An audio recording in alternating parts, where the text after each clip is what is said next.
It's 9:30. I am Dynasty Outhouse, and I have a trading problem. And I am Rocky Petrella, and I also have a trading problem.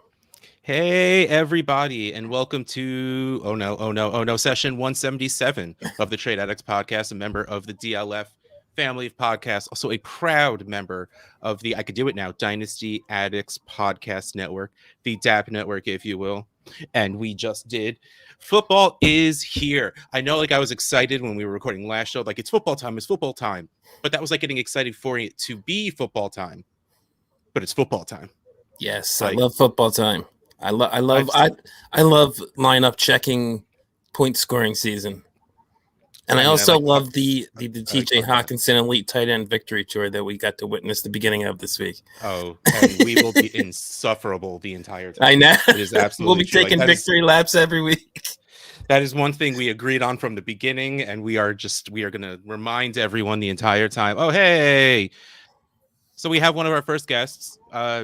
I gave an open invitation to all of the DLF family of podcasters, and the newest addition to the family of podcasts is Daddy.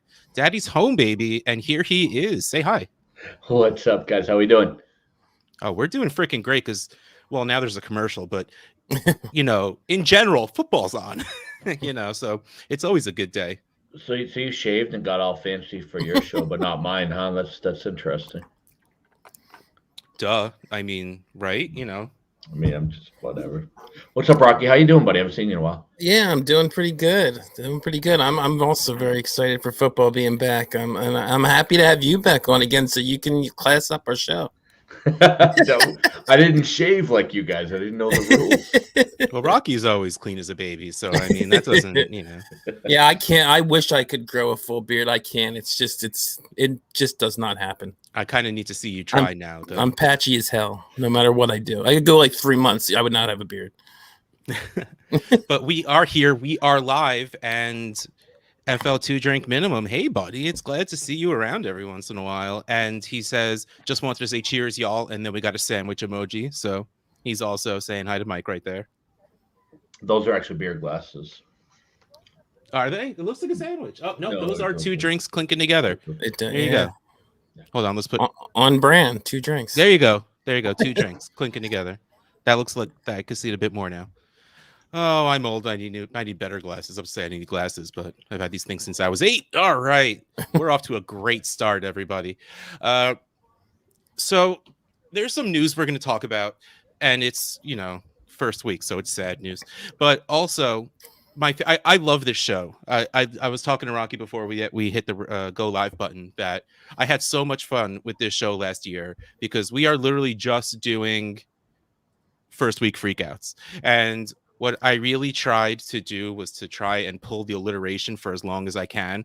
So I've decided that it is fantasy football first week freakouts, true or false. Sounds good. So that is exactly what we're doing. We are going to go through every game that has been played so far. Clearly, we can't do the one that's on right now because, first of all, I missed the first quarter and a half, so I can't really give you anything. Plus, it's not done yet, so we don't even know what to freak out about. So after we go through the news, we're going to go through. Man, this is going to be really tough. I haven't tried to podcast while watching the game in a long time. Oh, there you go. There's an Andrews catch for you. You're going to see my eyes down this way a lot. Actually, here. I'm going to put it on the keyboard so it looks like I'm looking at the camera the whole time, but I'm really just watching the game. See, that's the pro move. That's what I did. Mine's right here. So, oh, it's even better. I still got to look down a little bit. All right, so let's get to the news that Rocky and I are incredibly sad about. So, well, actually, you know what? It could have been worse. Jerry Judy ended up with a high ankle sprain. It looked like his leg just completely got ripped out of its socket with the way he was twisted and dudes were landing on top of him. But a high ankle sprain for Jerry Judy still means 6 weeks, 8 weeks. I mean, so he's going to miss a chunk of the season, which is really sad because we were both pretty into Jerry Judy. Now, speaking of, there's another guy down on the ground. So I know, Rocky, and I think it was TA1, you just traded for Jerry Judy. Yes, traded Dobbins for Judy. So if I trade Judy, you better watch out who I trade him for. That guy's going to get hurt. Yeah, for reals. The Black Death of Dynasty FF Addict. Okay, so I'm going to assume that means you were competing with your TA1 team, because honestly, I always like your teams more than you do. So I don't know how you're feeling about them. Clearly, you might have to make a trade to get another competing player, but do you think it affects the value of Jerry Judy right now? Do you dislike the trade a little more value-wise now that Judy, is going to be missing a couple of weeks? No, I don't. I think you're actually even a little more into it than I am. But I was very happy to see what he was doing before the injury. I think he was like 6 for 72, which is a really nice line in less than a full game. And I mean, the blurb that came out today even said 4 to 6. I kind of lean that it's going to be more towards 6, given how bad it looked. But 6 weeks in Dynasty is not the end of the world, and he'll still be there for your playoff run. And I have really high hopes just from what we saw, especially if Teddy stays the quarterback. Teddy is much more of a better fit for Jerry Judy than Locke was. So I'm very confident that he can be a low end 1, high end 2 for me come playoff time if I do hold on to him. I'm kind of leaning towards holding on to him there, unless things completely go south, but we'll see. Feel free to not compete in that league. By all means. And even if I'm not competing, he's still worth holding on to. So, he's more worth holding on to. Yeah, exactly. Yeah. How do you feel about Jerry Judy in general, and what do you think this affects him at all, Mike? I mean, it affects him for 6 weeks, I guess. I mean, obviously, the high ankle sprain scares me because obviously what you don't want is him rushed back, and I don't think he will be because they have a very capable fill-in in Tim Patrick. So I think that they'll give him the time he needs to get ready. I've been big on Judy probably for the past year or so, ever since I started doing rookie film study, trying to figure out this year's class. And really what I learned was Jerry Judy was that dude. When you hear about Jalen Waddle, when you hear about Henry Ruggs, when you hear about Irv Smith, the guys on that team, it was like Jerry Judy and then everybody else. And we got a good refresher of that, watching Devonta Smith and Jalen Waddle. If you go back a year, you see that Jerry Judy was far and away the best receiver on that team. So I was definitely excited to see him paired with Teddy. Hate to see him go down, but same like Rocky. I mean, if you have a good enough team, you shouldn't worry about this. And he probably wasn't your wide receiver 1, so they shouldn't absolutely crush a playoff team. And you get him back fresh for the final weeks, and you get one more week until playoff starts in most leagues. So we have that going for us. Yeah, and to Mike's point, if it does crush a playoff team, losing Jerry Judy for 6 weeks, you probably weren't good enough to begin with. Mm-hmm. Hey. I mean, you're right, but still, don't be mean to Jerry Judy. See, what bothers me, worries me, that's the right word. What worries me the most about this is that Jerry Judy is good because he's a route runner. And especially like Mike was saying, if they do rush him back a little bit, which I don't think they should, which, I mean, Tim Patrick, like you said, he's like the perfect fill-in for it doesn't matter who's out. That guy is just very good, which is perfect because you're not worried about him stealing a job while you're injured, but you're also not worried about the team just collapsing and shelving you because they're so bad. Plus, that defense is just freaking great. So, yeah, I'm still aboard Jerry Judy. Clearly, it hurts his value in season now a little bit because we have to worry about scoring points, blah, blah, blah. But, yeah, he's awesome. He's still young. He's still great. I don't think this matters too much. Let's move on next to someone who's not so young and will be out for a bit more. The way I phrased it, that was almost a catch. I need all the Waller catches in the world. The way I phrased it on the sheet, old man Fitzpatrick hurt his hip. Ryan Fitzpatrick, the quarterback of the Washington football team.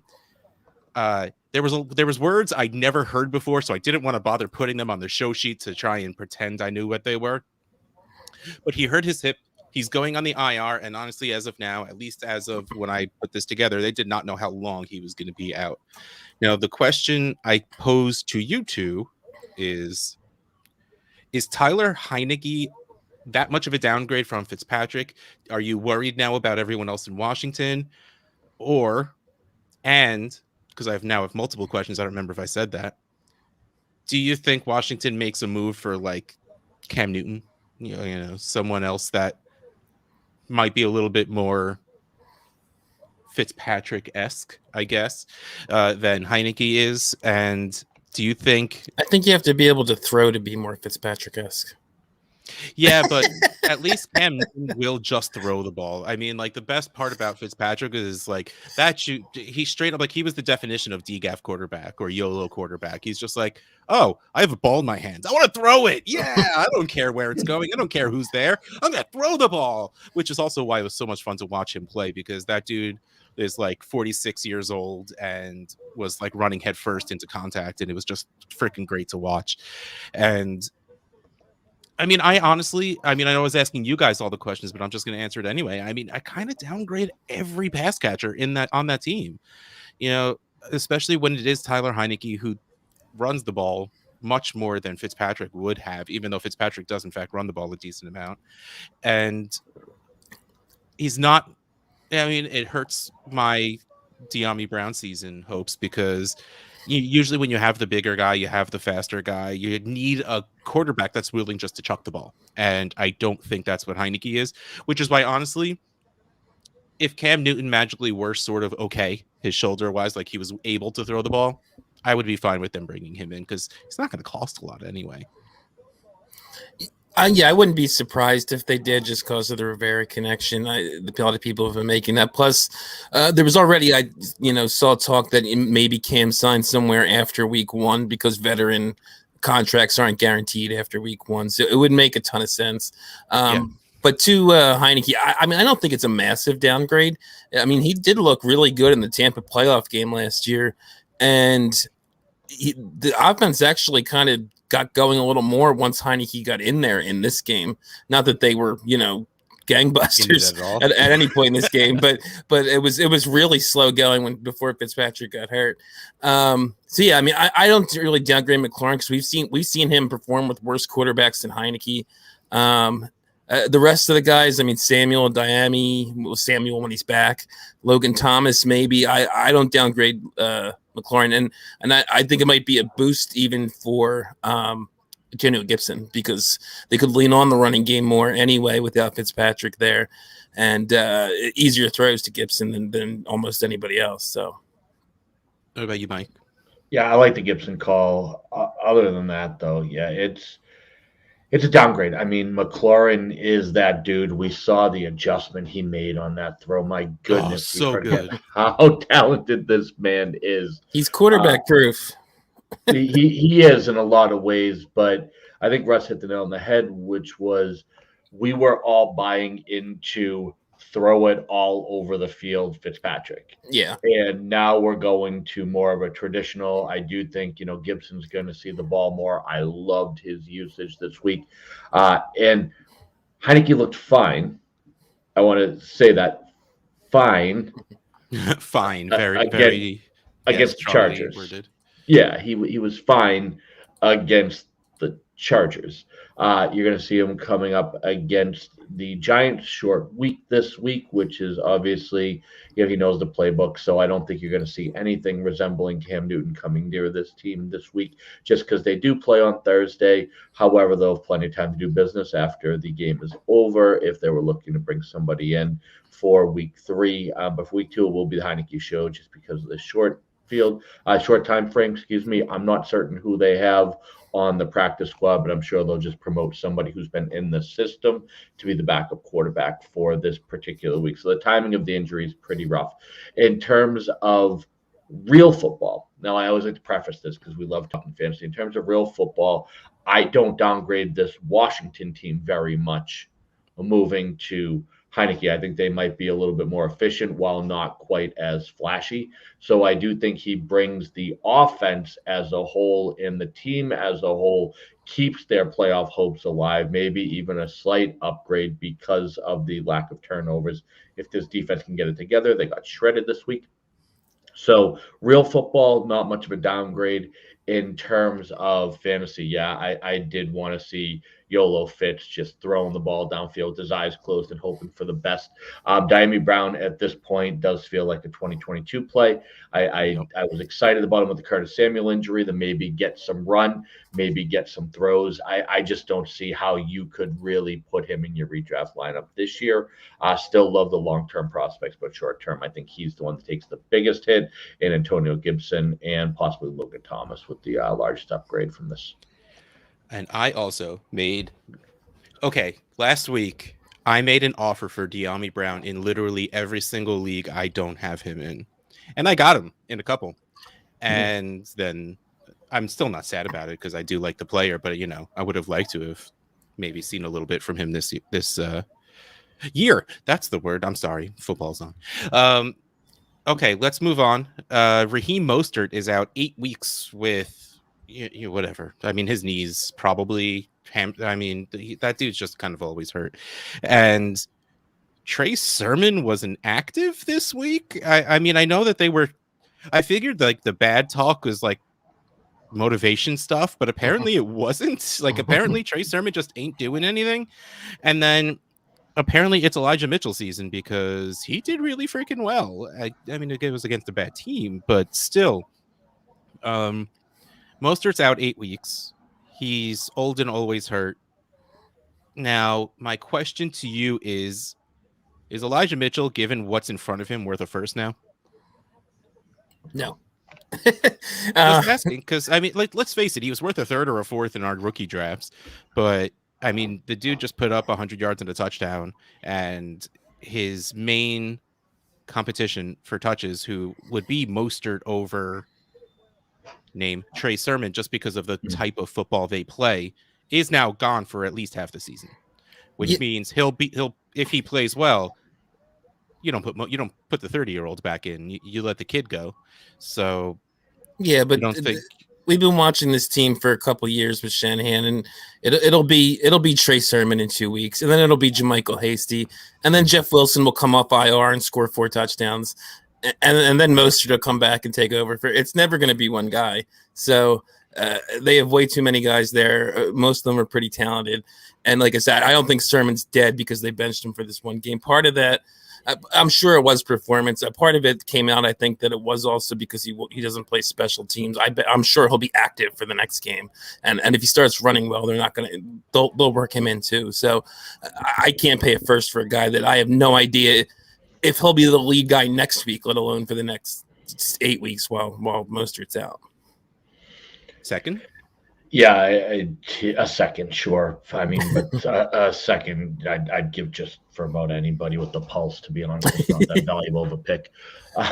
So, yeah, I mean, I tweeted out earlier that realistically, Kyle Shanahan is like Lucy in the Peanuts comics, where you think you have it figured out and he pulls the football away every time.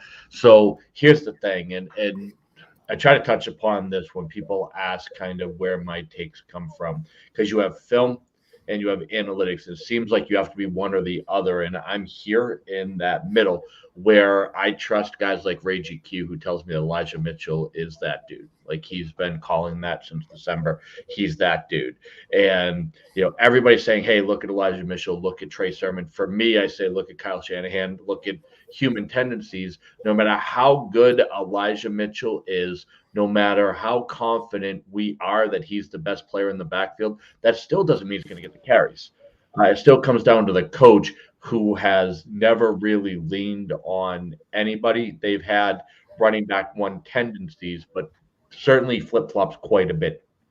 And I'm not worried about Raheem Mostert coming back and taking the job back, but Rocky hit on it. The guy I'm worried about is Jeff Wilson coming back and taking the job back. I am worried about Trey Sermon working his way into what could be just a complete mess. And I'm also worried about the fact that we're now going to spend all of our fab on the guy who was taken in the same draft later than the other guy who looked like the guy in preseason. Man, I'm ready. Guy people were taking in the first round of rookie drafts. Exactly. That was told wrong me on Twitter how great he was. Let's not try and justify that now. No, taking any of these guys early was wrong. Let's just call it what it is. Whatever the outcome is, that doesn't mean your process was right. It was a bad decision. So for me, I just hope that, and we'd hit upon the guy earlier, that I'm really looking to get on my teams in those shallower leagues. I'm hoping everybody runs to Elijah Mitchell, and I will just welcome Tim Patrick in with a lovely embrace and say, you come to daddy's team. We're going to treat you well here. Maybe you're not as flashy and your friends might not think you're as cool, but he'll be far more effective. Yeah, he was, which is funny. This is funny to say what I'm going to say, but he was almost like the poor man's Cole Beasley last year. He was just getting you those 10 points every week. At least everybody knows who Cole Beasley is. I don't know that everybody knows. The more casual players know who Tim Patrick is. So, but yeah, he was getting you like 10. I had him on a couple teams. He was getting you 10, 12 points almost every week after Sutton was out, or at least a lot of weeks. He was a real dependable guy. He's a talented real life receiver, and he'll get you a nice floor a lot of weeks. So I need to point out that if you're watching this on YouTube, at some point you saw me just like completely facepalm myself. I heard I got a message, so I'm looking around frantically looking for my phone. Is it on the table? No. Is it on the desk? The one you're watching the game on? Yes, the one I'm watching the game on. That's on my keyboard. That's the phone I was looking for. Happy football, fellas. Your glasses are not working too well today, Russ. No, it's the brain. The glasses are. No, because what's the glasses are doing just fine, but they did me wrong before. Yeah. All right. Well, that's the news. That's not terrible, right? It's not great. Okay, so let's see. What should we do first? You know what? We're gonna do the trades first, and then we're just gonna go through because we have a couple of trades. They're not super big, and most of them are me getting De'Ami Brown. Okay, so let's do the not De'Ami Brown trades first. There's like 3 of them. 3 or 4, yeah.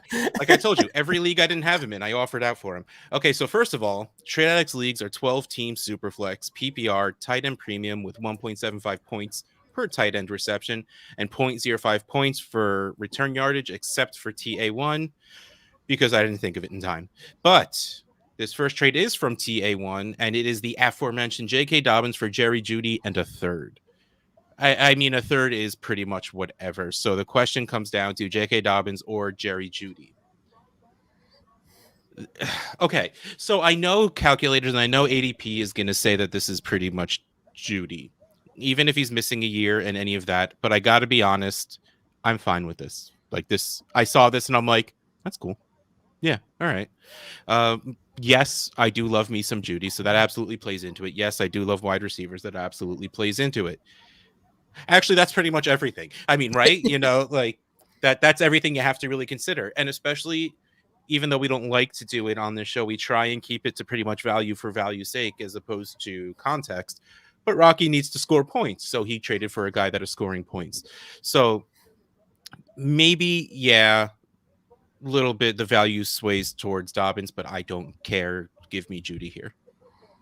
And the funny thing is I actually traded Dobbins to a rebuilding team who sent me Judy and a third, but the guy who took over an orphan, which was interesting. But yeah, it's basically what it comes down to.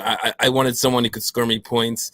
Like I said, I don't know if I'm quite as high as you and a lot of people are. I don't really see Judy as a potential wide receiver 1, but I think he's a guy who's going to live in the 12, the 13, 18, 19, 20 range his whole career.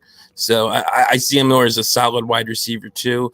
So I actually think the value might be on the Dobbins side as well, because I'm a big Dobbins guy, but I wanted the points for this year, and he's still young, and I have him for a while, and it made sense to me. I thought the value was close enough. That's why I asked for the third, because I thought the value was on the Dobbins side, even with the injury. But that might be my personal values. I'm not really sure if everyone values Judy more than Dobbins or not. You're probably not, right, Mike?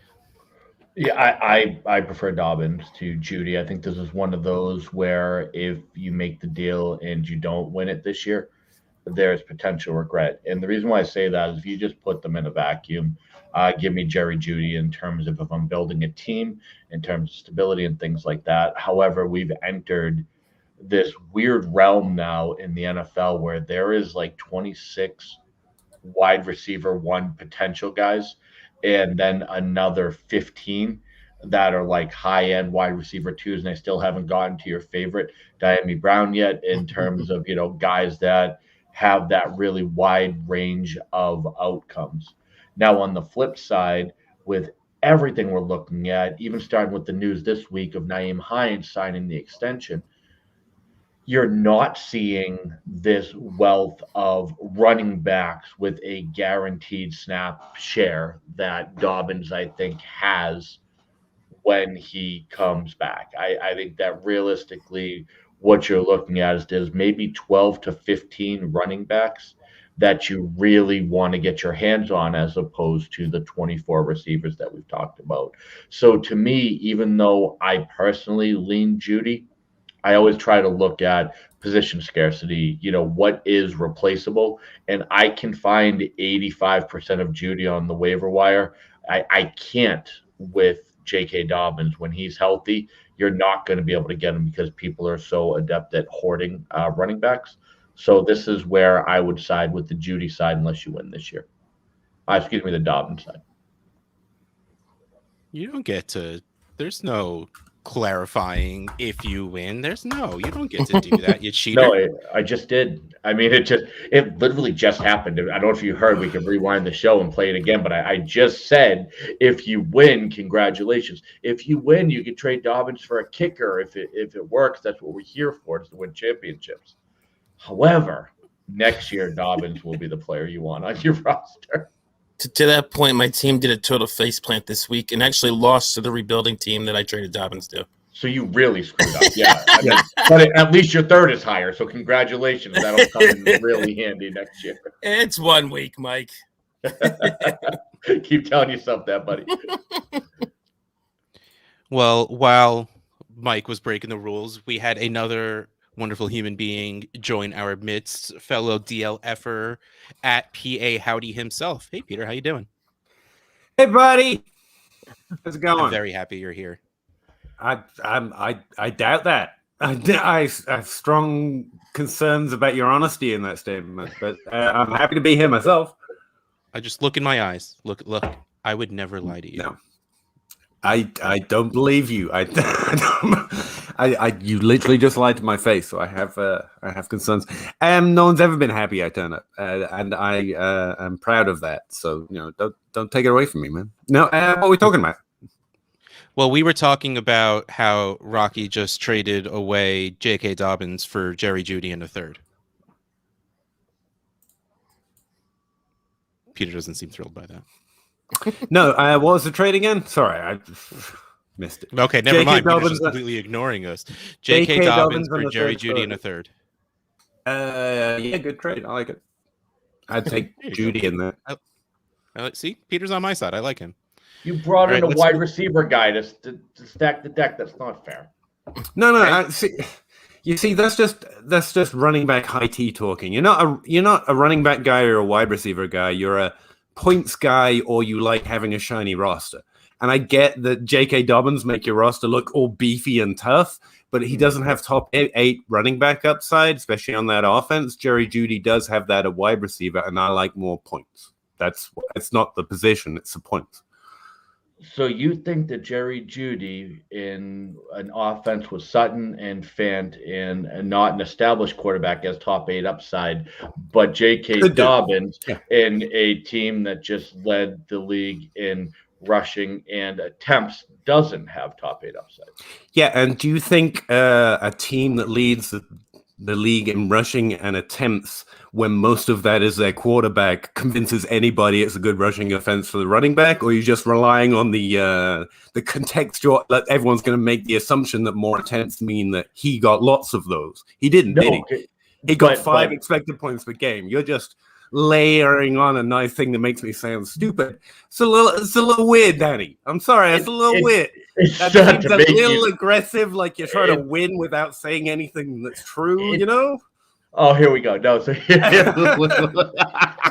I love arguing with Peter. This is my Peter got here before, but now Peter has arrived. Yes, Peter's still mad. No, I like J.K. Dobbins a lot, and I don't think Jerry Judy has honestly top 8 wide receiver upside. Mm-hmm. But I don't think that team is as good if Lamar Jackson isn't the quarterback And I think the team could be better if the quarterback changed in Detroit, which for me means a changing situation could help Jerry Judy. And he was great week 1 before he got hurt, obviously. And J.K. Dobbins, like his best idea is that they draft a different great quarterback that isn't Lamar Jackson. And I just think that's further outside the realm of like things that can happen. If you know what I mean? Yeah, no, and I think what we talked about right before you had joined that slanted me towards Dobbins realistically was more the fact that, and I think I forget how I even phrased it because now you threw me off my game, but the fact that we have that's my job. It's great. It's great. Peter does. but realistically, there is about 24 wide receivers who have a chance to finish on what we would consider like a wide receiver 1 type point scoring, and then another 15 that I think would be wide receiver 2. So when you take a look at the replaceability of the player, like you always look at, hey, if you go 1 for 1, sure, they end up just switching spots on your roster. But when you take a look at realistically, could I go out and get 80% of a Jerry Judy if I made the trade for Dobbins? I'd probably be more successful acquiring that player than I would 80 to 85% of J.K. Dobbins, because you have that significant drop off at running back. Like you have a lot more of a cliff where you have wide receiver like a gradual decline. It's the exact same cliff. It's not different at wide receiver and running back. What it is that wide receiver points are worth a little bit less than running back points because there are fewer of them. That's different.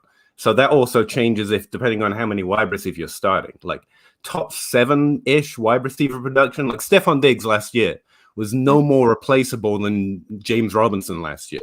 Like you could not replace 80% of Stephon Diggs 20 points per game. Like they just were not. There were like 3. I can't remember my damn numbers now. I'm not pulling up a spreadsheet on a podcast, but there are about as many running backs who have 20 points per game or more as wide receivers 20 points per game or more. So if you're talking raw impact on your squad, the cliff isn't real. The cliff is real in that running backs are harder to replace. But then you've got we all know this. We got the modifying factor of that, Taysom Williams is going to be, it looks like he's usable this week. Whereas if Jerry Judy goes down, actually Tim Patrick's great. But you get what I mean. Mm-hmm. And they're a little harder to, the next man up is not exactly the next man up at wide receiver. And so I get that it's complicated, but especially with J.K. Dobbins' injury, what you've also got is a running back going into his 3rd year now on an offense that's hampered. So, let me put it this way. Do you think you can get 80% of what J.K. Dobbins is next year in 5 years versus 80% of what Jerry Judy is right now in 5 years? Like even next year or the year after, J.K. Dobbins is dead to you. Like I'm pretty sure if we search most of our timelines, we can find Todd Gurley memes or us talking about why would you roster him in Dynasty? And J.K. Dobbins is literally so much closer to that than Jerry Judy. And so you've got the value and the production. And I do think the production upside of Judy, probably not there. It's still just a little more likely than J.K. Dobbins being Saquon Barkley. If you know what I mean? Am I allowed to counter that? I feel like I don't. No. I'm going to talk for like an hour, just drown out all the air. Sorry, I didn't mean to go on 20 seconds of a rebuttal time after all that. So here, and I love everything you say, and I'm not going to disagree with any of it if you're planning on keeping these players for the longer term. So I think when you use those types of arguments, you're looking at kind of what type of player are you in Dynasty? Are you somebody like that's going to grab a player and play him? Or are you someone like me and Russ who will probably trade the player in 6 weeks and flip our entire roster in a year or two? And what type of league are you in as well, where you're looking at what does your league value? What do the players that you play against value most? And how can you take an asset and maximize its potential? So, for example, we come into kickoff of week 1 next year, right? And I have Jerry Judy and I have J.K. Dobbins. We look at the hype. We look at what people are looking at. We look at their tendencies. And we have this running back who's coming back. We're finally going to, how Twitter's going to get hyped. How the articles are going to read. We're finally going to see a healthy J.K. Dobbins back from clean ACL surgery. Modern medicine's fantastic. What can I do? And my bet would be that if you're betting against J.K. Dobbins, which sounds like you are, Peter, but if you're in a league like most of the ones that I play, I could take this really hyped up running back to a team that is starved at that position and get something better than Jerry Judy in return. Get a more certain type wide receiver. I can get up into that upper echelon tier. And when we look at, if we go to the DLF trade review, I'll bet we could find instances of J.K. Dobbins going for a Calvin Ridley, for example, or players of that caliber. I think that's where what type of value you can get for the player next year coming into camp. The running backs tend to have higher trade value when people believe in them. And I do think you still have 3 more years of J.K. Dobbins to move him before. I don't think you have 3 years of J.K. Dobbins at that value. Next year, sure, you might, because people are funny about running backs. I get it. Mm-hmm. But this year, well, if it's a points play, then it's Jerry Judy because you get him this year and you don't get J.K. Dobbins. If it's a value play for next offseason, well, then I just raise you the next offseason. Who do you think, if they both have great years next year, who's more valuable the offseason after that? I mean, like Judy wins in more cases out of one, more times out of one. What? Okay, we're moving on. What? You guys are arguing about. I'm sorry. The trade guy is tired of talking about value. I'm sorry. I thought that's where I was. I thought we're in the trust tree in the nest. We can talk about what we wanted. No, you're in my tree where I'm going to start shaking some branches if I'm bored of you talking. We're moving on to a Trade Addicts 8 trade, which is Laviska Shenault, Cole Kmet, and a third for Irv Smith, a first and a second. Now, Laviska, Cole Kmet, and a third. Irv Smith, first and a second. Remember, Trade Addicts Leagues, 1.75 points per reception, right? 4 tight ends. I'm going to go first because you guys clearly are just going to talk forever. To me, this is kind of easily the Laviska side. Like, I don't know. Like, the upside of Irv Smith to me is just non-existent. Yeah, I'm kind of done at this point. Like, I've given up on him faster than I've given up on a lot of players. Especially tight ends, no less. But man, especially if I can get Laviska, who clearly this was made before yesterday's games, but he's the guy there. Like, they are creating plays to get him the ball. Cole Kmet is the future tight end in Chicago. If that means anything, I'm not sure, but that, like, you're talking about usable wide receivers being a giant chunk. Usable tight ends after the top 5 or so are just like a big shrug of the shoulders. That's what I was just going to ask you. Is Cole Kmet just not Irv Smith 2 years ago or whatever? They're the exact same thing. So it doesn't. I mean, I feel like Irv Smith had a bit more because he's more athletic. But yeah, I guess at this point, in terms of neither guy is never going to be a difference maker, most likely. Yeah. Exactly. I think you're rolling back 2 years, and I like Cole Kmet better, but ignoring that, essentially you are just moving the clock back, though. I mean, that's a plus.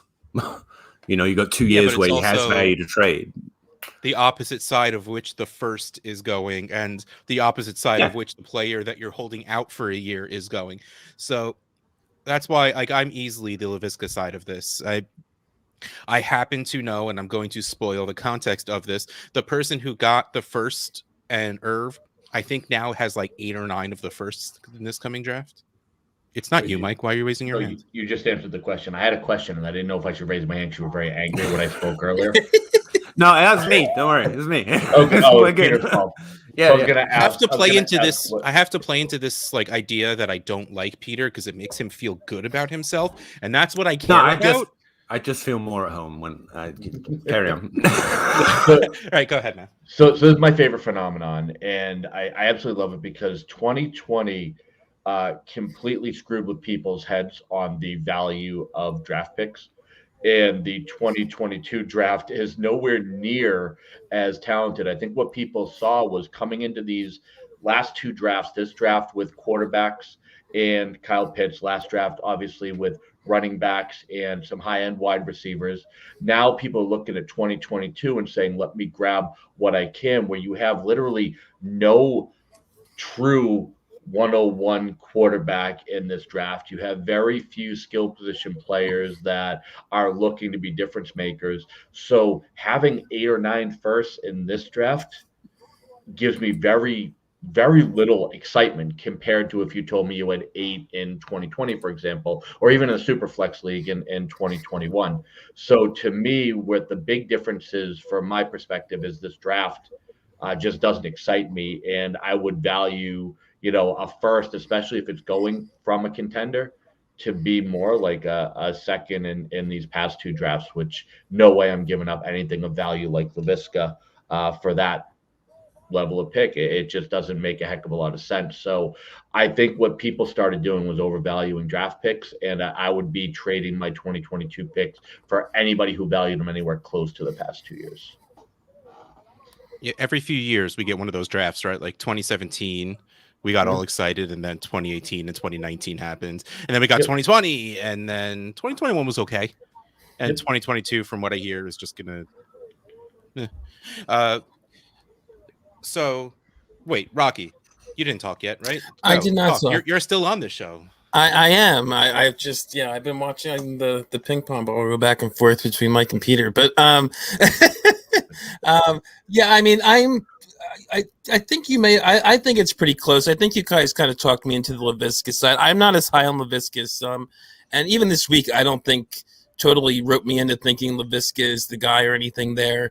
I think I saw the Chark had the most air yards on the team.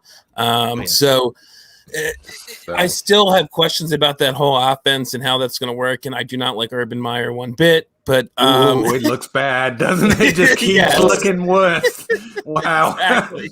I think maybe this was a bad move. I don't know. but to your point, I mean, Komet and Irv are pretty much the same thing. You get a couple years back with Komet, second and third in, like Mike was saying, especially in next year's classes, whatever. Obviously, a second is better. So it basically comes down to how you value LaVisca, and I think I'd rather have LaVisca over the first. I don't remember which team is sending the first, so especially if it looks like more of a late first, which I know is kind of a fool's game to try and decide at this point in the year. But if it's from a good team, I like it even better. But I do have high hopes for LaVisca, and I know he has a lot of hype coming into the season. So value wise, I think he's definitely worth more than a random first, probably at this point anyway. So I'll take the LaVisca side, but I think it's a little closer, I think, than you guys did. Okay, so the next. So we did everything that is not me going after Dyami Brown trade. So we're gonna quick fire these. You're just going to say Dyami Brown or the other side. The first one is trade. Actually, no, let's do the smaller ones first. We're going to start at trade Addicts 7 and work our way up.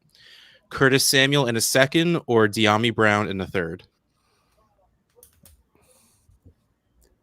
Is this anyone? You added the pick to Samuel? Scream it out. Curtis I'll take the Samuel side. Samuel in a second or Dyami in a third? Samuel. I think the picks should be switched.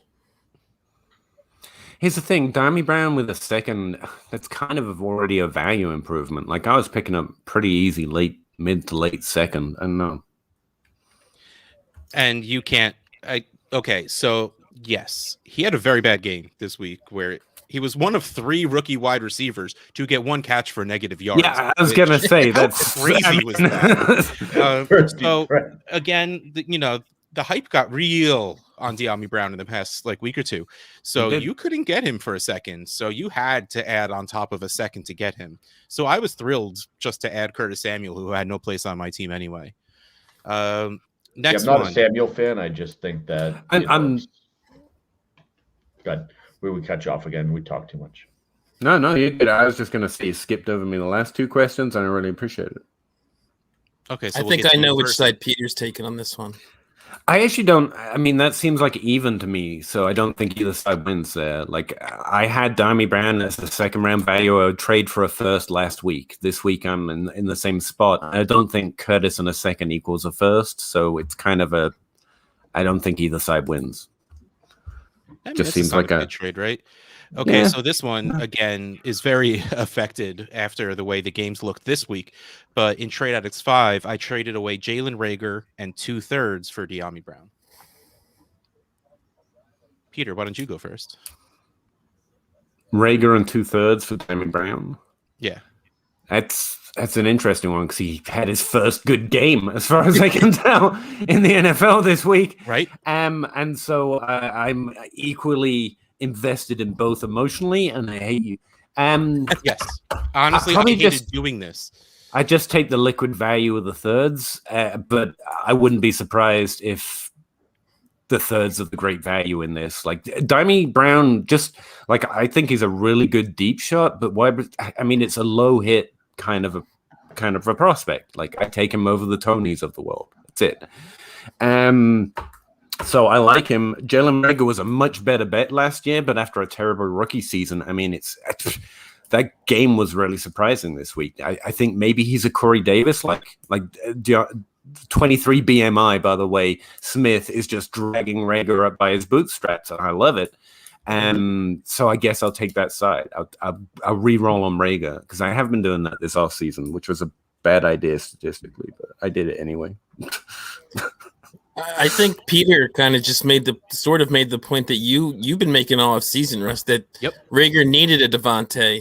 And it looks like we may have seen that this week, that they're having Devontae there.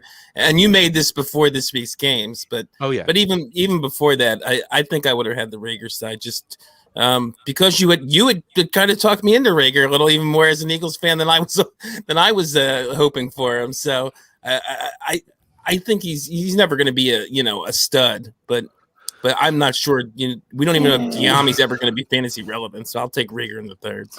That hurts. You have no idea how much you profiled like a stud, but I love N'Keal Harry too. I can deal with. I heard Ray talk about him, and you talk about him, and other people talk about him. It's so painful. What about you, Mike? Reagor and Diami, I think are personal preference type plays. I see them as similar players, similar prospects. Both in fairly similar situations. So, but I wasn't a Reagor guy last year either. So it's not. I think last year was closer to what I expected than this week. So it's just not something I expect. I think they're both lower hit type players. Hard to put in your starting lineup. You're not going to know when they're going to explode, when they're not. And I don't really care about thirds. So I would call it a pretty close to even. All right, so this last one is a little bit more interesting. This is Baker Mayfield for Daniel Jones and Diami Brown. Baker by a lot. I mean, it's a super flex league, right? Is this a super flex league? Yeah, the quarterback. Yeah, one quarterback will be in the NFL for next year. I don't think Daniel Jones makes it to the NFL as a starter next year. I think he's that bad. I'm all for trading down a quarterback, like even from a Baker, but I need a point scorer, and I don't know that Diami is that. So, yeah, but also who scored more points this week? And yes, I'm citing 1 week as my victory. 1 week, Daniel Jones more points than Baker Mayfield's. When Daniel Jones is playing, even when you subtract the negative yards that Diami Brown got, for as long as Daniel Jones is playing in the NFL, which I don't know how long that will be, he does score points. Fantasy wise, he scores points. He has the rushing floor. Yep. He puts up numbers. There's no doubting that. However, Baker Mayfield will be an NFL quarterback longer than Daniel Jones, barring injury. Baker Mayfield is winning football games, except for yesterday's collapse. Sorry, Browns fans. But he's winning games. The team's invested in him. The city's invested in him. And the Giants have been flirting with moving on from Daniel Jones since last year. So, again, it's a really tough thing to give up how many years of Baker for what might, honestly, and I don't want to sound like hyperbole, might just be 1 year of Daniel Jones as starting quarterback. I do feel that if the Giants have the opportunity to replace Daniel Jones, they will. I think the fact they haven't gives all of us who would be terrible head coaches hope that we could actually be a head coach, because I think we could immediately improve that team and just by walking in and going, no, to Daniel Jones, that's all we'd have to do, and we would have improved the team, and we could screw everything else up. Like that's our only shot of being head coach worthy. That's the only reason I like Daniel Jones.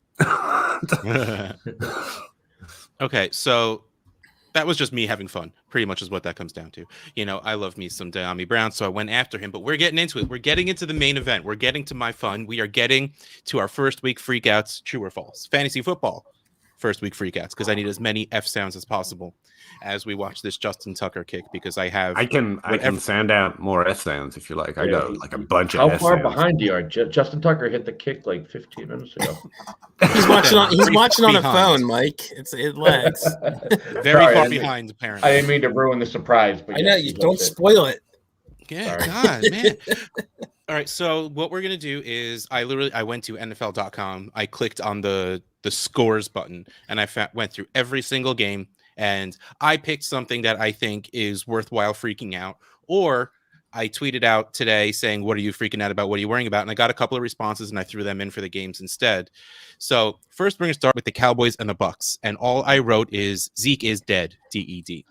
Do we think that Zeke is just gone from fantasy relevance? Is he gone forever? Is Tony Pollard a thing now, or is this just because they played the Bucks and the Bucks have a ridiculously good front seven and there was just nothing they could do about it? Rocky, go first. Yeah, that. it's no, yeah. I mean, Rocky says both. No, see, Zeke played the Bucks. That's what it is. I've been in on Zeke for this year, pretty much all off season, almost right after the season. Everyone's saying how horrible he looked last year, and he was still RB9 or 10 depending on your scoring.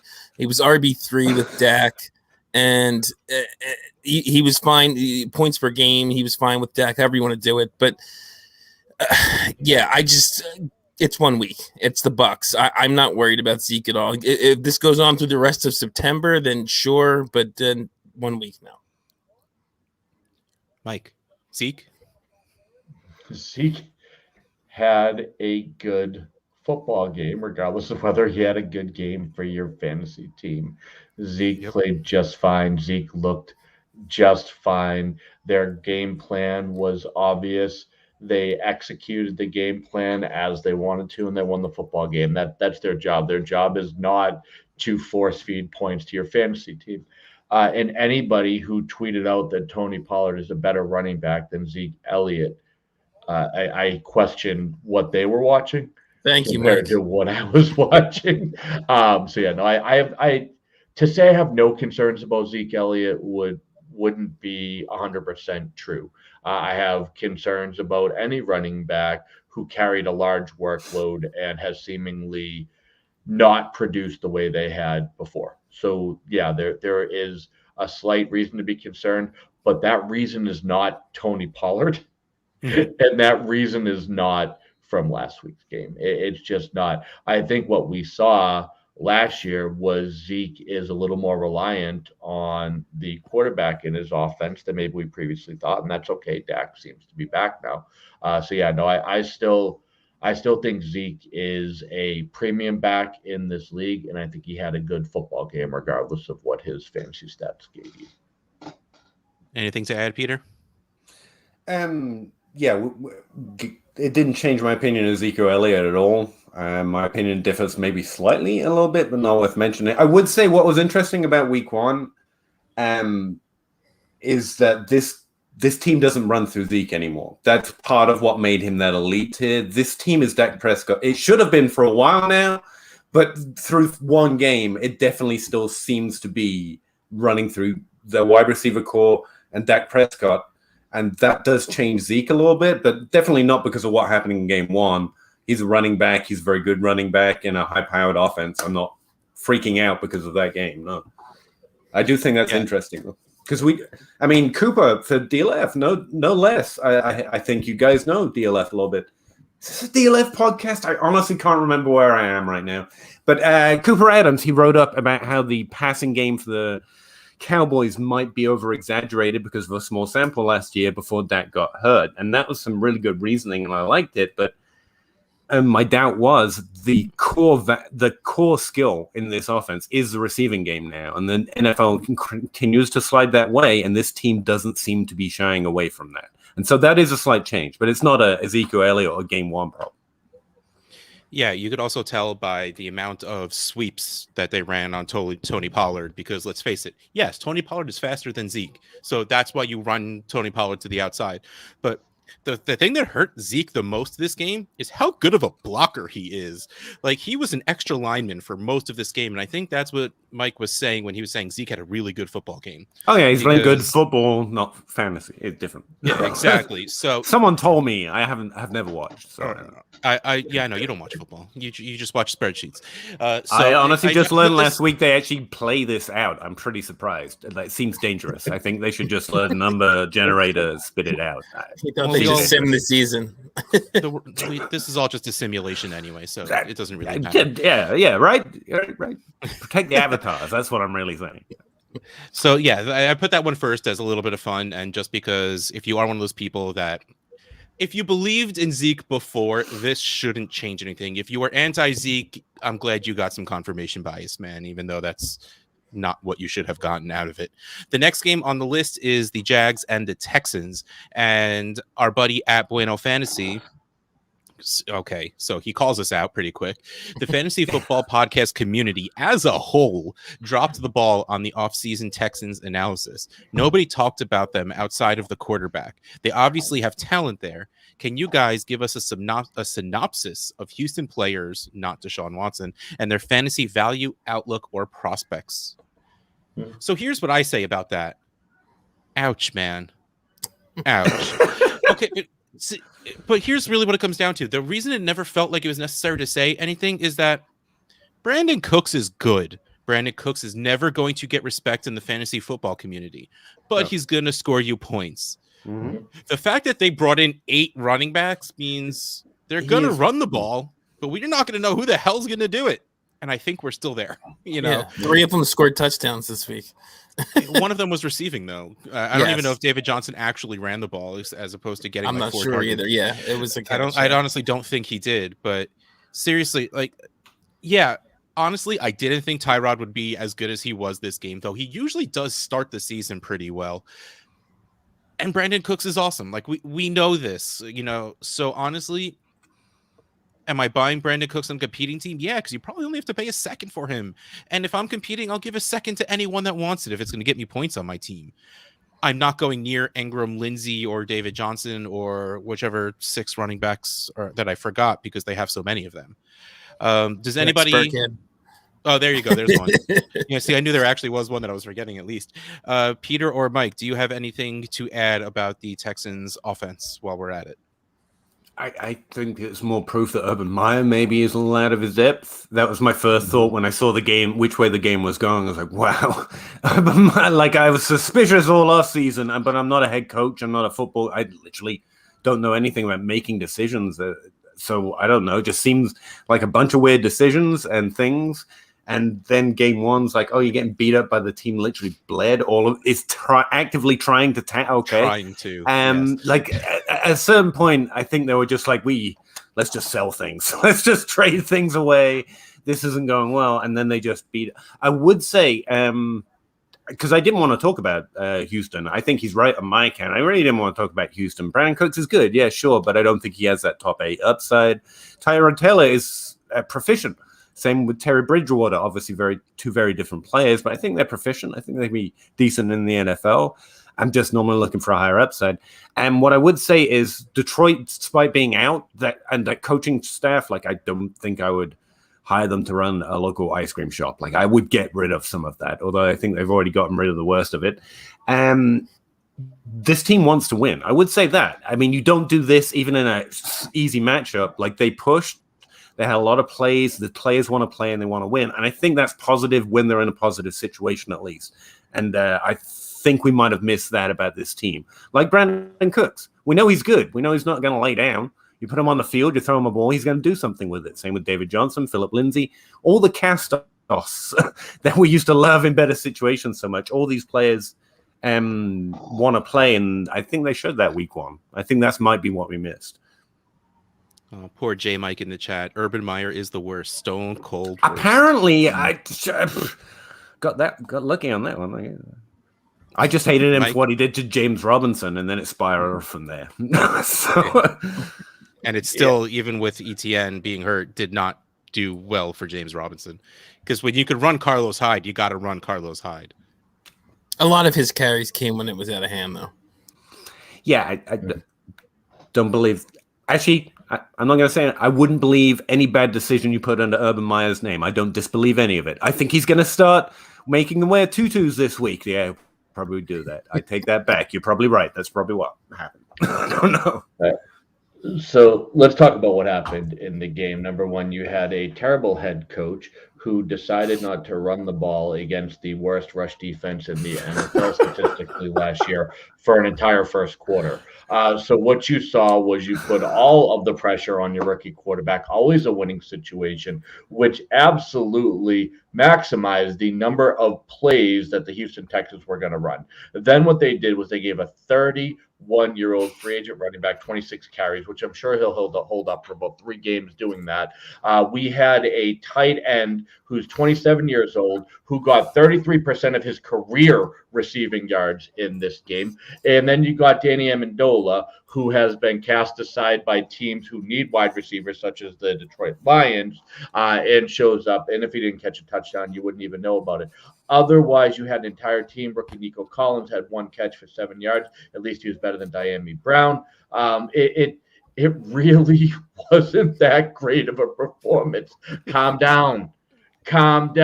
Yeah. What this was Urban Meyer basically really sucking the whole thing up.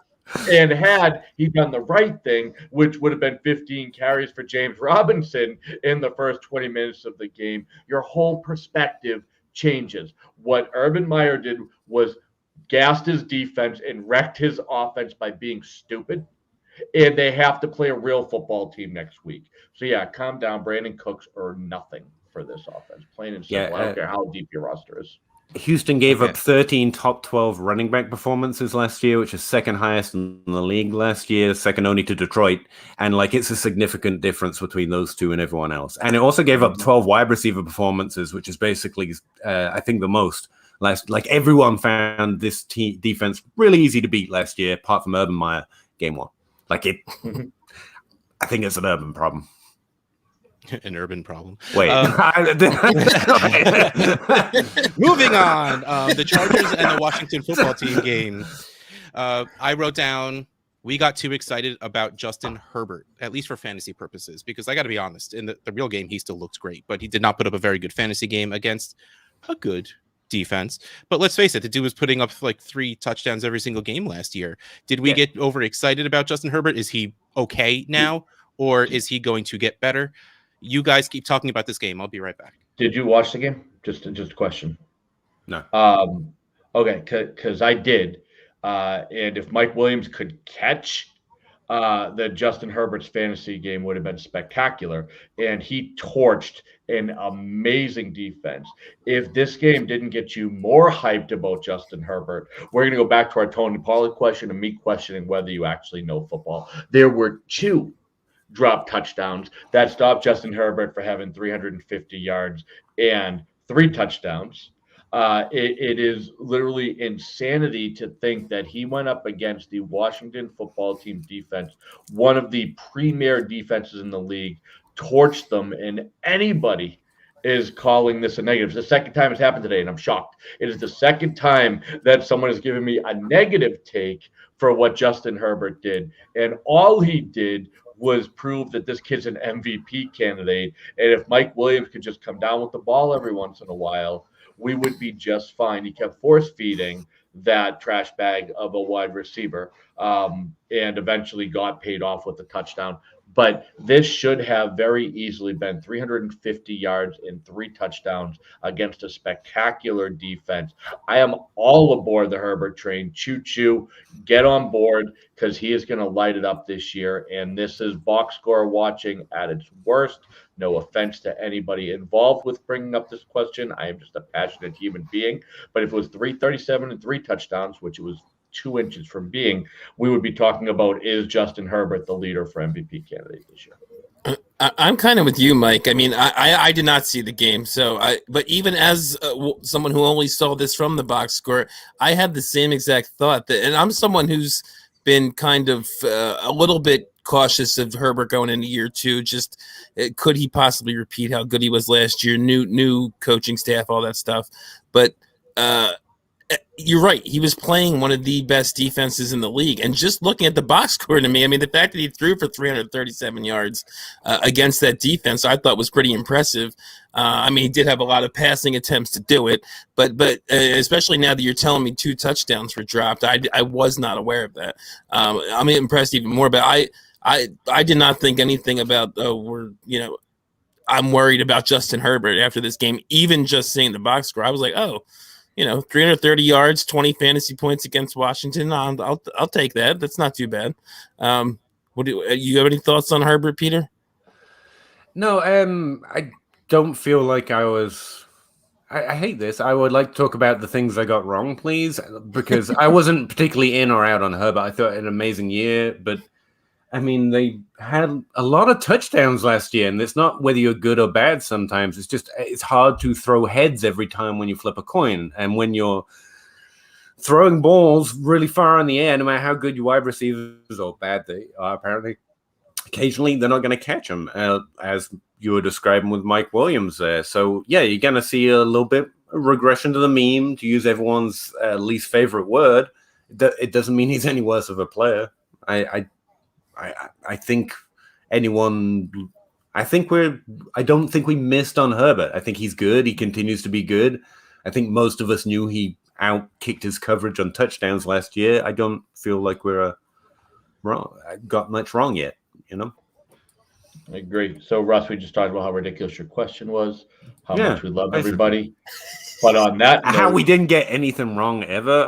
There's a fellow who got some stuff wrong. And now you're bringing in John. I'm going to feel super rude because I was about to say bye. Now John's going to get self-conscious. This is going to be weird. You're leaving because of me, Mike? Dude. Fine, I'll do one more question just because I don't want John thinks about him. It was really Russ. This question really angered me. Yeah, it made me sad. Okay. We'll just let that hang a while. You guys finished talking about the Chargers? Yeah, we did. Yeah, we like him. I was interested in your description of Mike Williams. Like, I thought he was a lot more involved than I expected. Was he really playing that badly to your eye? Yeah, I mean, the targets were right where it had to be, but he had at least 3 drops that I saw. And the typical Mike Williams, he goes up and catches a jump ball and falls like he was shot every single time. And that leads to him, the ball jarring loose because he hasn't learned how to fall gracefully on his bottom like you teach a child when they're first learning to walk. It is amazing to see that the man literally goes down like he's going to break a vertebrae every time. So one popped out. But Herbert was putting the ball right on his hand. So, yeah, was he involved? Absolutely. He had a ton of targets. But he was Mike Williams and dropped a couple big passes. So. Why do you keep targeting him? Because I'm either concerned that you keep throwing to a guy who's doing badly, or was Keenan Allen just bucketed or something? Because you got a good receiver there. Like, why wasn't it Keenan Allen more? Keenan Allen got what, 13 targets, I think? Oh, no, he did great. But, I mean, just... Well, so when you look at the coverage and look at what he was doing, there was a lot of back shoulder throws to Mike Williams, which I think is a sexy play. Like, he boxes out well, so he set him up and gave him a nice target to throw to. It's just a questionable receiver, but when you're looking at it as a quarterback, but it was the best throw to make. Yeah, the passing lane's available, exactly, and he can at least get up. Okay, so what you said. Yeah, I was worried at the beginning of the game with the drops, but he kept getting the ball, so I'm okay with it. It's like the whole Deontay Johnson last year, Amari Cooper a few years ago, and Peter's argument for quote unquote vacated targets, which don't exist. You earn targets, and if he's getting open, he's in the place where he needs to be to get that ball thrown. As long as Herbert keeps throwing him the ball, which at least in week 1 he did. I'm loving it. I love #Team Clemson big wide receiver, so I am here for it. Oh, this was about Herbert's ending final point total more than it was about Mike Williams. I know. I moved it. Yeah. Okay. Cool. No, like I said before, it helps explain it. I mean, honestly, there's a mix of the way this stuff works together that it helps to hear that. It does. Like, Mike Williams is doing enough, right, that he's going to keep earning those targets, but it's going to be frustrating because he's dealing with them badly when it gets there. He's still better than anyone else they have, though. So he's going to earn the target. you're not going to go to Jalen Guyton. You know, it's going to be Mike Williams and it's going to be Keenan Allen all year. I'm good with that. Right. Okay. Well, All right. before you guys John, want to welcome John, and I'm going to go. John, did I stay long enough so you knew it wasn't about? I was about to say, don't Yeah, let that's John perfect. say a word. Just go, Mike. Go. Thanks for having me. Of course. Love that wonderful timing.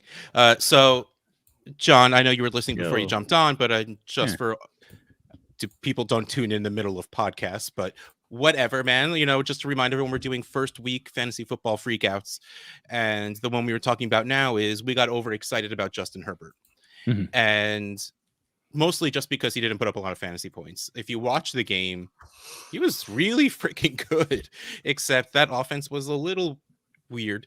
And well, first of all, Austin Eckler getting no targets freaked me the hell out, but the show isn't necessarily about me. Well, okay, the show is absolutely about me, but you know, more people care about Justin Herbert than Austin Eckler. So before we move on, John, do you have any fun feelings about Justin Herbert right now? No, I think the guys really kind of covered it. Justin Herbert is still second tier, well, third tier. Pat Mahomes has his own tier for me. So, third tier overall in Superflex Dynasty. He's in the conversation with Lamar Jackson. Nothing changed. I mean, there was you could definitely point to game script. You know, you're going against a team that lost their starting quarterback in the first half. You can point to the fact that really is a good football team defense. So, yeah, I think it's way too soon to worry about Justin Herbert at all. Okay, so we're going to move on to the Seahawks and the Colts, and I refuse to make this about quote unquote letting Russ cook because I'm effing tired of that. So I made this about the Colts. It's the same meal every time, Russ. Cook something different. He also only got 23 pass attempts anyway. Yeah, but they were good ones. Year. That's what happened last year. He just was extremely efficient. He wasn't. And that's kind of like his whole career. No, we're not. We're not talking about that. You brought it up. We're talking about the Colts, and I want to talk about Jonathan Taylor. My overreaction is Jonathan Taylor is that dude, because not only did he clearly lead the team in rushing, but he got like 8 targets. And that's really what we've always been worried about, right? Is Nyheim Hines just completely stealing every target ever and coming in on those third downs, and Jonathan Taylor not catching the ball. Jonathan Taylor can't catch the ball because he's too good at rushing the ball. I guess people think he can't catch, but clearly that's not a thing this year. It just took, for some reason, Carson Wentz dumping the ball off instead of Phillip Rivers. Apparently Carson's Rivers 2.0 because there were 15 targets between the two. Yeah, right. That's the thing that. Yeah, you're right in the sense we're worried about Nyheim Hines, and not that he stole them, but he's good. That's his function on offense. He's good at it. He gets targets. But he got 8 targets this game. It's not like he wasn't getting targets. It's the fact that he was just throwing to running backs pretty much, and Zach Pascal, basically. Just running backs and Zach Pascal. Because Zach Pascal, by the way, I think I'm the only person to ever say his name on a podcast till right now, and it's still me, I notice. It's pretty good. No one else talks about him but you. Exactly. But no, I think the Colts are a really interesting team because it's one of those teams that I think is incredibly well managed. And I think this was a smart game script for the offense, for the team they were facing, for the roster construction they have. It's just really difficult to say if they're going to keep doing that on every game because just throwing to your running backs, it's kind of not what we're used to seeing, basically. So I do think Hines is going to be the receiving option. And if the targets spread out, I'm not so sure Jonathan Taylor is so heavily concentrated with 17 targets. But yeah, it was definitely positive. Just up for what he can possibly do in that offense, sure. Keep in mind, too, you had your left tackle missing and very positive game script for the running game. So This is not what Jonathan Taylor's role is generally going to look like. He's going to stay involved in the passing game. I mean, the guys that we should worry about is Michael Pittman at this point. I didn't want to bring it up because it would make me sad. Never. There's not much of a path for him right at the moment, and don't even worry about Paris Campbell. He's dead. So I won't believe it. It's basically gonna be they both Zach never Pascal. lived, man. I don't know that the story's fully written on Michael Pittman, but Of course you Yeah. don't. Yeah. It'll They be next died year when before you they say could he's live. finally dead. Yeah. yeah. I'm a But yeah, dick. I mean, it's they don't play Seattle every week. I guess that's kind of the bottom line. It's a much better front seven than people think. Much improved from last year. Again, you had injuries on the offensive line. The game script just above all else just wasn't there for Jonathan Taylor running the ball. Yeah, I've got nothing to add that these guys haven't already said, except that, yeah, he is that dude. He's still got 23 touches and a negative game script with lower snap count than he'll probably get to. I think it was something like 58-42 or something with Hines. Mm-hmm. So, yeah. This is one I put down mostly because he didn't score that many fantasy points. Like, he only had, I think it was like 10. But this is one of those things, like, if we would have just talked more about the games themselves instead of me making it ridiculous about freaking out about things, Antonio Gibson, who also did not put up a lot of points, had straight up a workhorse load, both receptions, running and targets. Like, he seems like he's going to be the dude there. It was just a really weird game for them. And the same, it seems, with the Colts, where a perfect confluence of crap showed up to make it so he couldn't also get those rushes in. And the only good thing about Seattle's defense is that front four and Bobby Wagner. So, yeah, it's a little tough to run on them. They should have thrown the ball deep because they don't, Rocky might be playing safety for the Seahawks at this point. Who the hell knows? Didn't Fitzpatrick go out? Did he get hurt or just get benched? I forget. Ryan Fitzpatrick, he broke his hip because he's an old man. That's the one. It's so cliche. I was just going to say, I don't actually know it, but he hurt his hip and he's going on IR. I don't remember the real injury. Which is good. It's good for Antonio Gibson, by the way. Yeah. Now you've got a more of a short range passer with Taylor Heineke. No more YOLO balls from Fitzpatrick. So I'm a little sad about that because that's just so much fun to watch. Downgrade Terry a little bit, but there was very low volume in the passing game, but Gibson actually had the most targets on the team with like 5 or something like that. Yay! All right, no going backwards. We're going forward to the Jets and the Panthers, and all I wrote was Corey Davis season. Peter, it's here. As 2020, everyone trying to get in on my noise, man. No, I think he has top 24 wide receiver upside. I may have written that for DLF a couple of times this off season, but that is where you're starting to talk about the type of wide receiver production that feels replaceable, even though it's not quite as replaceable as some think. Though I don't think that upper upside is there. I think there might be a slight Elijah Moore buy window since we're on a trade addicts kind of a stream. I don't think we saw anything. It's like we were talking about Dimey Brown. It's game one for a freaking rookie after 2020. Like, I think we're going to just feel things a little harder this year. And no rookie was concerning this week. Just write it down. No matter what rookie you like, you should probably still like just as much. The ones that did well, great. But everyone else feel the same on.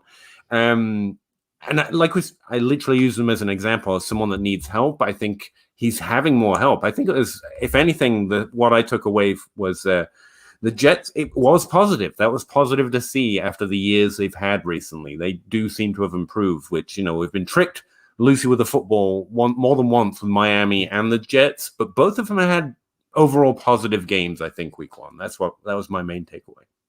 Yeah, at least the second half for the Jets. Zach Wilson took a minute to remember he's playing professional football. Well, yeah. Imagine I'd be dead if I took a minute on a field, so I'm not going to blame him too hard. Yeah, so I agree. I think it's tough for me to argue this one in my head because I will forever hold on to my Corey Davis love because of the amount of times I spent the 101 on him. So like I can't give up. He'll be playing for his 12th season. I'm like, this is the year, man. This is the year. I have to justify that 101 pick over Christian McCaffrey and Dalvin Cook. Wide receiver of 25 twice. That's more than Laquan Treadwell ever did, or N'Keal Harry for that matter. Painful, but still, I mean, he's good in the NFL and he's decent in fantasy. It's always going to be a slight value, though, unfortunately. Yeah, and oh man, I completely just blanked at what I was talking about. But Corey Davis and how great he is. No, yeah, Corey Davis is awesome. I guess that's the end of the story, right? Elijah Moore, maybe. Yeah, maybe. Elijah Moore. I was listening to the DLF flagship podcast, and they were saying that Matt Price, who said he would be here a couple of weeks ago and just completely forgot about us and stopped answering me, even though he was bitching about not being on this show last week when Bosch was on.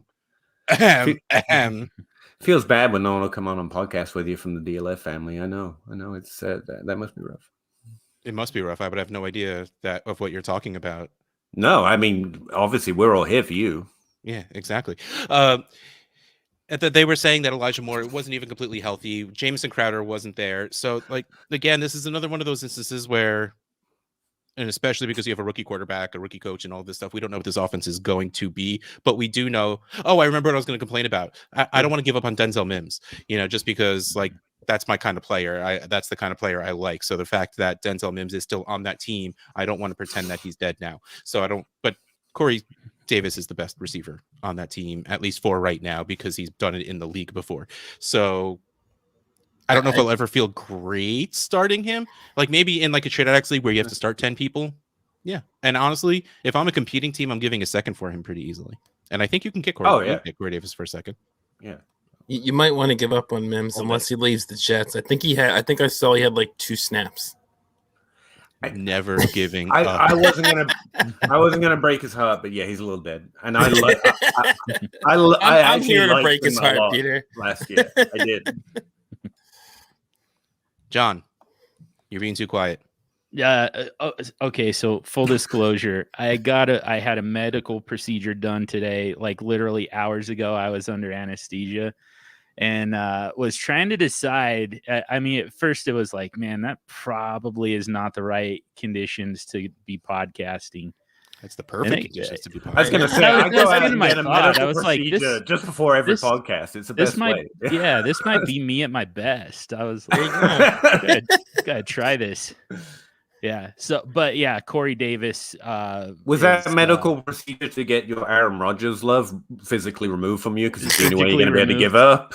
Yeah, it was just like they just opened me up. It was everywhere. And just me back up. They're like, it spread to too many places. And, inoperable. It's not worth it. This is very important. They gave very up. important organs of my body too. Yeah, they were like, we can't take that. This is too integral to who you are, man. Sorry. Yeah. Go podcast.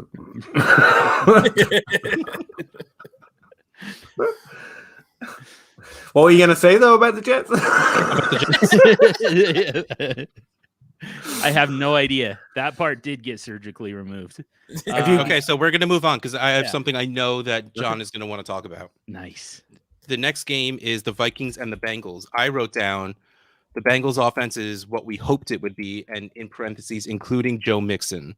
And I know Superflex Dude has been a Joe Mixon supporter for at least the past year and a half going into last season. So now seeing him getting those targets, getting those rushes, and actually doing something with those touches, how great does it feel, John? Yeah, finally the bell cow roll. No Gio Bernard coming in and on passing downs. It's all Joe Mixon all the time, finally. So the last test is to see if he can hold up to that type of workload. For half a season, I would take half a season. I'd be happy with that. But I mean, this is what we've been looking for from Joe Mixon for 5 years now, basically. Yeah, a little too long. But beyond Joe Mixon because there is more to that. The offense looks good, like freaking good to me. And while I'm still a little sad they felt the need to bring in another wide receiver besides the beast that is T. Higgins, that offense just looks great. The offensive line gave Joe Burrow enough time to throw the ball. Jamar Chase caught the ball when it was thrown to him. T. Higgins, even though he touchdown. can't see it. Yeah, it's just, you know, he got used to they have black stripes on the ball in the NFL instead of the white stripes, and what a terror, like what a jerk move to misquote that. Go search on Twitter if you don't know what we're talking about. It's ridiculous. But like, to me, like, that offense is everything I hoped it would be, and I'm so happy about it. And I'm just looking to see. I'm looking to see if any of you guys just want to just add this to my Denzel Mims dreams and just stomp on them. I'm not going to do that this time, Russ. Is the Vikings defense so bad that like we just this is something we can expect? Like this is what we're going to see. This look legitimate. I would like to throw out a question to those who I was told by people who like to evaluate through watching that Joe Mixon looked bad. I like the volume. He's been a top 12 running back twice, by the way, and we just don't care. But I was told he looked bad performance-wise. Like, he tackled himself at one point. Again, I may or may not have watched a game, but that's based on someone who actually thinks they can. Not my opinion. Don't kill me. But any thoughts on that? Did he not look good with the volume? I thought he looked fine. Okay. I wonder what are the mechanics of tackling yourself? Like, what does that look like? No, Daniel Jones when he was on that long run last year. Yeah. No, there was a goal line rush or so. This is Rotoviz, and they were talking about the game, and they say he literally tackled himself while trying to do a goal line rush at one point before he got there.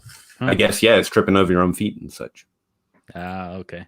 Got it. Yeah, I must have missed that, but okay. Yeah, I don't know. When it comes to running backs, I don't know. As long as I don't know. If they're getting the touches, I tend not to care. Exactly. It doesn't have to be pretty. Exactly. Yeah. I would also say Giovanni Bernard going down did not help him in the receiving game much at all, or being on another team. He got like 4 targets, which I think would equal one of his lowest games. Yeah, he's still on the field. That's the big thing. Yeah. And I mean, when he's coming off the field, it's mainly for an empty backfield type of set. So, it's not that he's getting, significantly more volume in the passing game, at least not yet. It's more just that the opportunities are going to be there where they weren't before. Yeah, and there is only it is only one game, and there was only one other running back target, so it's not like they were having anybody else come in to catch passes out of the backfield other than Mixon, really. There was one catch by P. Ryan, and that was it. So, yeah, I don't think that's a threat, but no matter. No, yeah, but yeah, T. Higgins, I think is going to be fine. I think we're just at a point now where, I mean, you really kind of have to have 2 alpha type wide receivers to compete in this league. That's kind of what it takes, and I think that Chase and Higgins, it's always going to be a 1A, 1B type of thing. That's kind of what you need. So, I'm not worried about T. Higgins at all. Jamar Chase looked great, and I think that only helps T. Higgins, if I'm being honest. I agree. You can go, Peter. No, I always go. It's fine. I'm not trying to monopolize your time. I'm not. I was just going to say that I agree with John. I think we're going to see them flip-flop back and forth. Like next week, it might be T that has 100 yards and a couple touchdowns, and Chase maybe has less, and Boyd's going to pop up every now and then. So, but I think this is basically the way you put it on the sheet. This is exactly what we're going to see most weeks. Is that the 2 of them are both going to get theirs. Occasionally, Boyd's going to get his, and the other one might come down a little. But I'm not. I still think T might lead the team in fantasy points from a receiver's perspective, even though Chase had the better game this week. Mm-hmm. And I was going to agree with John because he said that you need those 2 alphas. You need those 2 alphas. Like if you look on the other side of the team on the other side of the ball, where they had Adam Thielen and KJ Osborne. Did not see that coming. Maybe like it's that dude just got so many off, targets. He got the same number as Justin Jefferson, I think. Yeah. Didn't Justin Jefferson get like a bad touchdown call though, or something? There was a replay, and Yeah, it got called He back. clearly caught it, and for some reason, it still got nixed. Yeah. Oh, I still firmly believe they flip coins when it comes to decisions, reviews. I'm much more suspicious. I think they have rooting interests. I think they've got money on the game. I mean, honestly. Man, imagine having that much power. Yeah, exactly. The next game on the list is the Cardinals and the Titans. And I just wrote down the Titans offense is bad. And there's a couple of A's in there. So yes, I legitimately did type A bunch of times. Yo, that did not look good. And I mean, Tannehill saved his day by rushing in for a touchdown. Derrick Henry had like 9 rushing yards and like caught a pass. Julio Jones caught 3 passes. AJ Brown saved his life with a touchdown, but that was really, really, really bad against an okay Cardinals defense. And not to mention, well, yes, the game script absolutely should have written Derrick Henry out of this because, man, that Cardinals offense was clicking. But still, like the passing game was still just terrible. I know Kyler Murray should be like on charges or something. He straight up murdered people this week.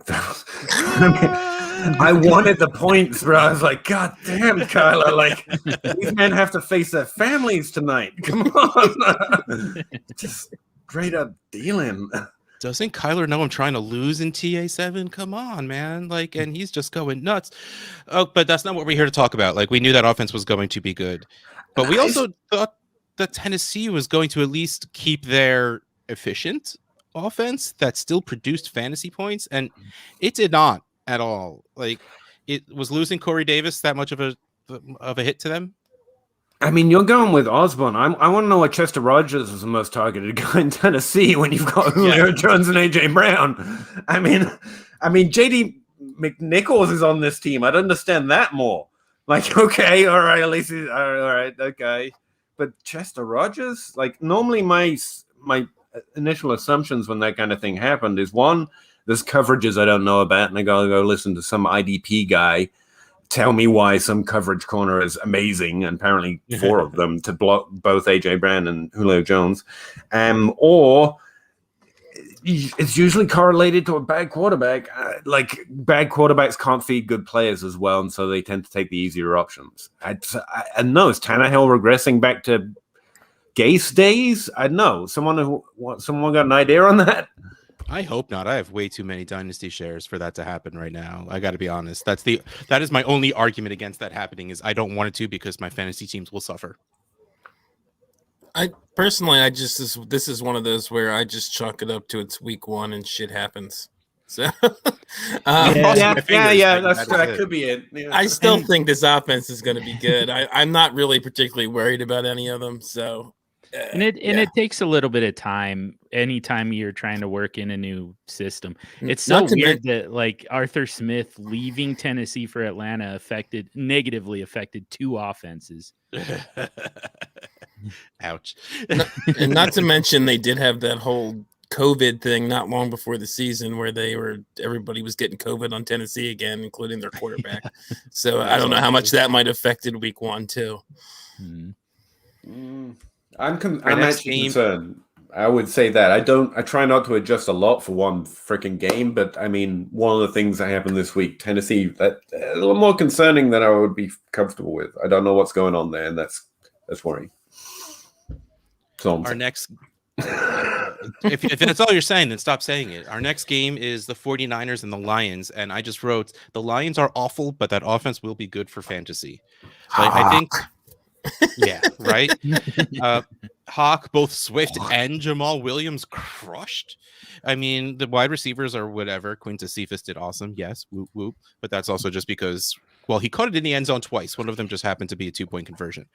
But you're not gonna know who the hell is going to catch the ball. I forgot there was some random. What was the guy's name? Trinity Benson. There it is. Trinity Benson is one of my favorite. So I'm kind of working on this week for Super Show this week, and I'm gonna throw in Trinity Benson. Like he was one of those preseason heroes.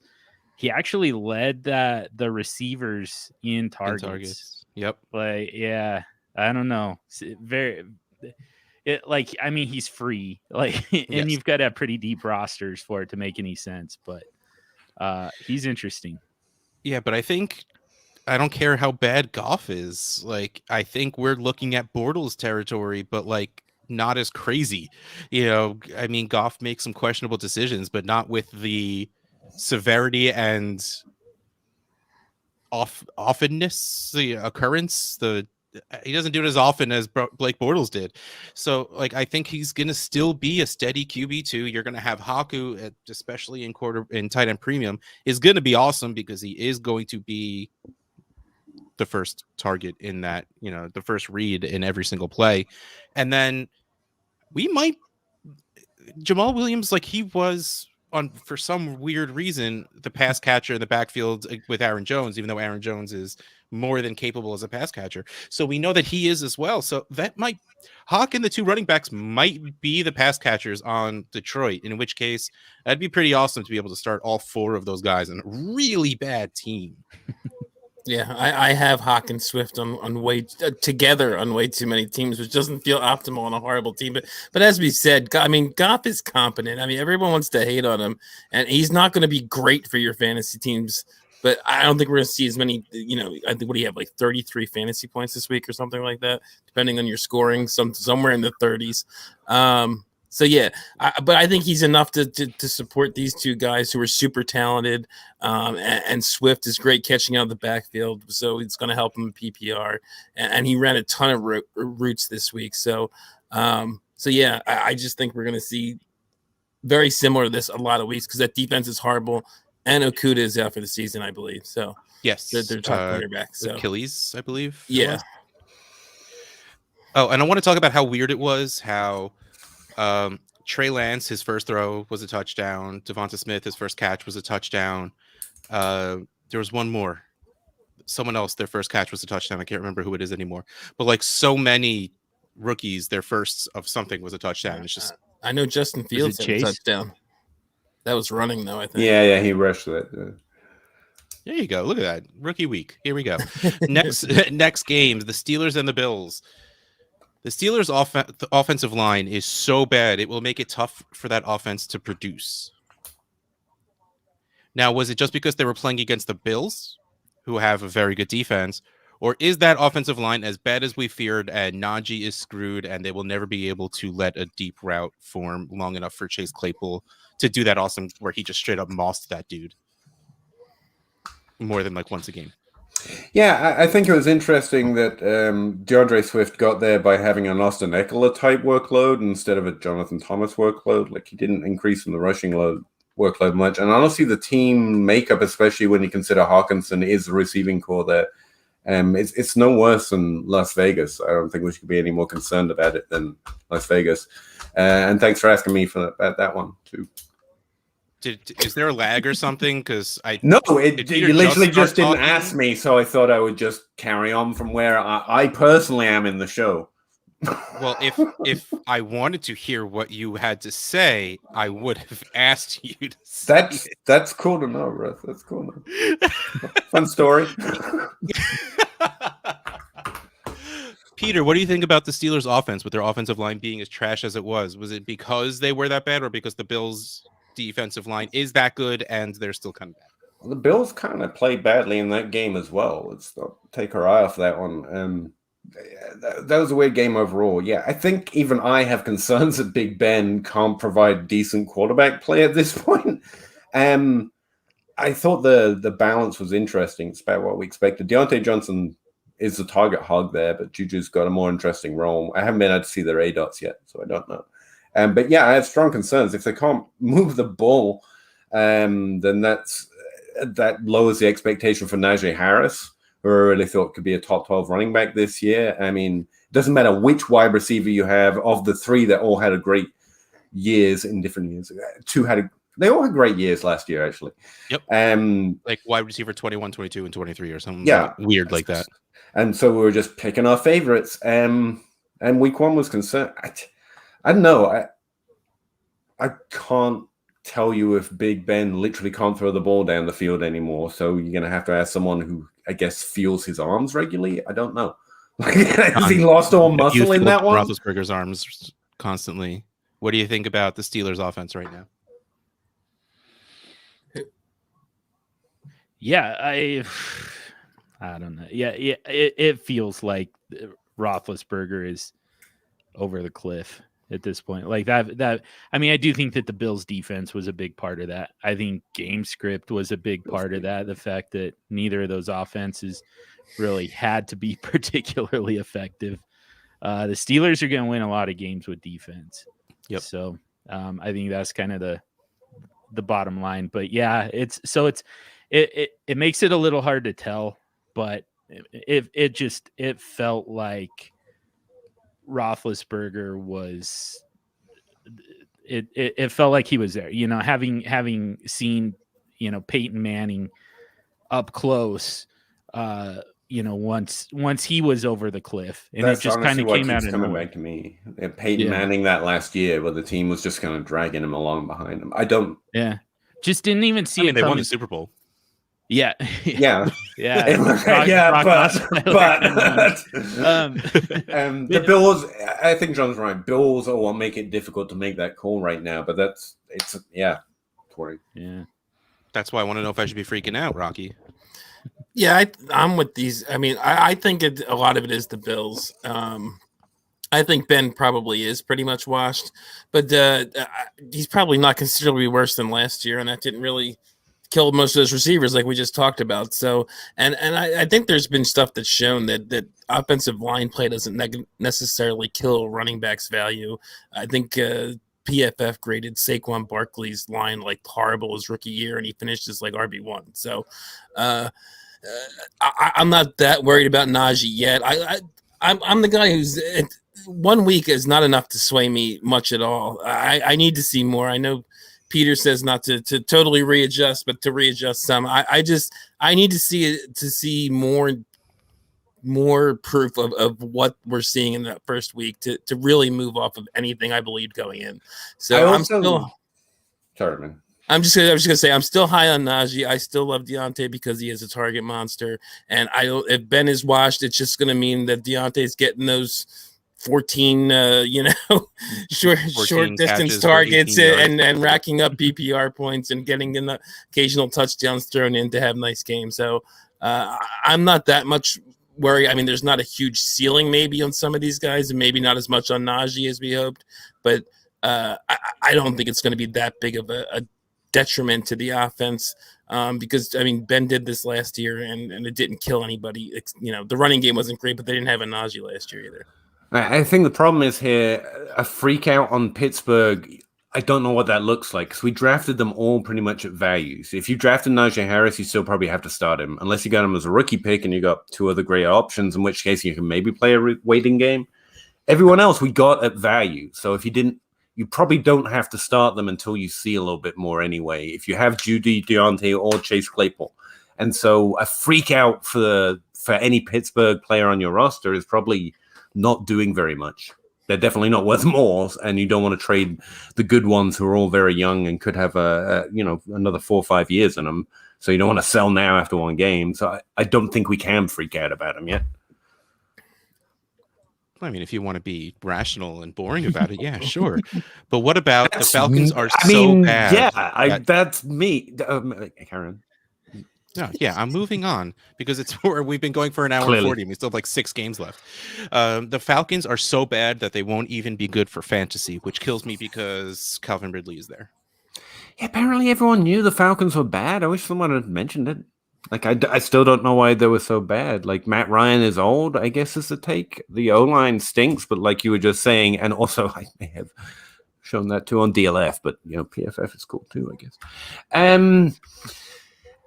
I think I'm still not concerned about the Falcons. I don't get why we would be overly concerned. They lost Julio, but they barely had him last year. I mean, well, how terrible their offense played against not a very good defense is really the freak out that I'm hypothetically putting out there. I think that defense is better than you think, though, actually. Apparently. Okay, that's Eagles what that would be. Well, they have a good defensive line, and the Falcons have a horrible offense. Like, even last year, the Eagles were like top 8 in sacks or something like that. So they're pretty good along the line, both lines, when everyone's healthy, which they were in this game. So, and Matt Ryan's not an escape artist, so that was never going to probably go well if it played out the way you would have expected. Like I said, they were going to get pressure in this game. John. Yeah, I agree. I think the Eagles have a little bit better defense than what we expected, and like I said earlier, I just kind of think that it takes a little bit of time to to kind of assimilate into a new offense. Arthur Smith brings a totally different system than what Matt Ryan's been running the last several years. So, I think it takes a few weeks, but yeah, I think Calvin Ridley's going to be fine, but and I've never believed that you really want to expect a whole lot out of Kyle Pitts in year one. You just don't do it with year one pass catchers, and so it just kind of feels like beyond Calvin Ridley, and then Matt Ryan has roughly the same floor and roughly the same ceiling as any other quarterback. So in Superflex he's relevant, but beyond that, I don't know that I don't know that we're losing a whole lot if that is a bad offense. There wasn't a whole lot worth investing in the first place. Okay, well, I'm skipping over the Browns and the Chiefs because they both looked good, and so there's nothing really to freak out about. But we're going to move on to the Packers and the Saints, where our buddy Clint Followell at Fantasy Pastor. How many weeks until Jordan Love time in Green Bay? Seriously, though, what was this? It was gross. Are we panicking about Rodgers, Adams, and Aaron Jones yet? I am so panicked right now. Try not to overreact. Fuck that. I'm sending you a what trade the proposal. hell was that? Now's the time. What just happened? What's happening is I'm sending you a trade proposal in the DLF. Do it. Podcast I'm so panicked on Aaron Rodgers right now. I wouldn't bet Aaron Rodgers can have that performance against the best defense in the league with one leg and his arms tied, his arm blinded. If you just poked his eyes out, not even a blindfold, poked his eyes out, I would have thought he would do better than that. What the hell was that? He was sat for Jordan Love.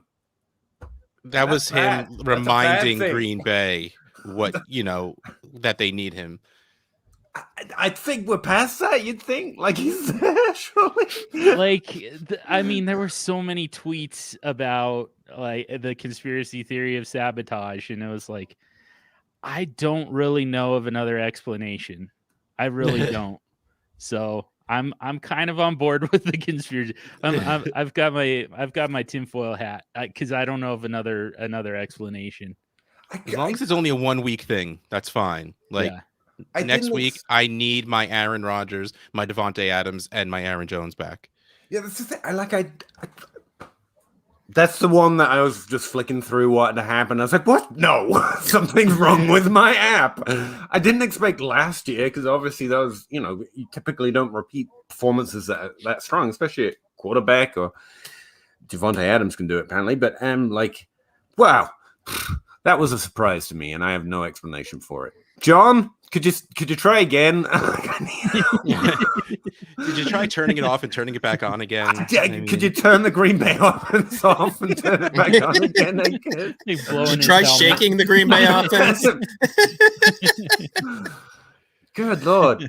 MVS was the best wide receiver, not points in fantasy, but in terms of valuable opportunity, Whopper air yards, he was the one getting the most opportunity, which is great because I kind of like MVS, but it wasn't as fun as I would have thought it was. And that's from Connor Plant. Are you freaking out, Rocky? No, I'm the anti-freak out guy. Everything is just it's 1 week to me. So, all right. So you're boring and I hate you. How about that? I have no way to comprehend what happened in this game, though. So, we knew Rodgers wasn't going to do what he did last year, except maybe John. But no one was expecting this. So it's 1 week. I don't get it, but it's not like Rodgers is going to score 1.5 points, whatever the hell he scored in most places every week. So here's the thing, though. Next week he goes up against Detroit, isn't it? Which is like one of these terrible defenses. There you go. Get well. So you have to decide. Especially, I have to decide in Superflex leagues. Do you start? I have no idea. Like that's such a good matchup. I'm starting Rodgers against Detroit. Yes, you are absolutely starting Rodgers. Yeah. I don't know. I'm a little freaked out right now. I just get a chance a week. I mean, maybe think about it. People with the proven track records of those three guys, I could literally could not care what happened in week 1. There's no way I'm worrying about it. I mean, it was week 2. Extreme. All right, so next year, week 1, but still, it was weird. We're kicking Rocky off. Worst game of his career. sorry, Russ. I'm a rational person, and I don't freak out over week 1. I mean, so I'm gonna keep teasing out the conspiracy theory thread because that's seriously like I'm all in on that. But I mean, like that's kind of that should be the process for Rodgers. Week 1, like show the Packers like if you don't trade me, this is what you're going to get all season. And then in week 2, now you go audition for other teams who are kind of kicking the tires and they're a little scared off by week 1. They're saying, I don't want that. That was gross. That was the worst game of your career.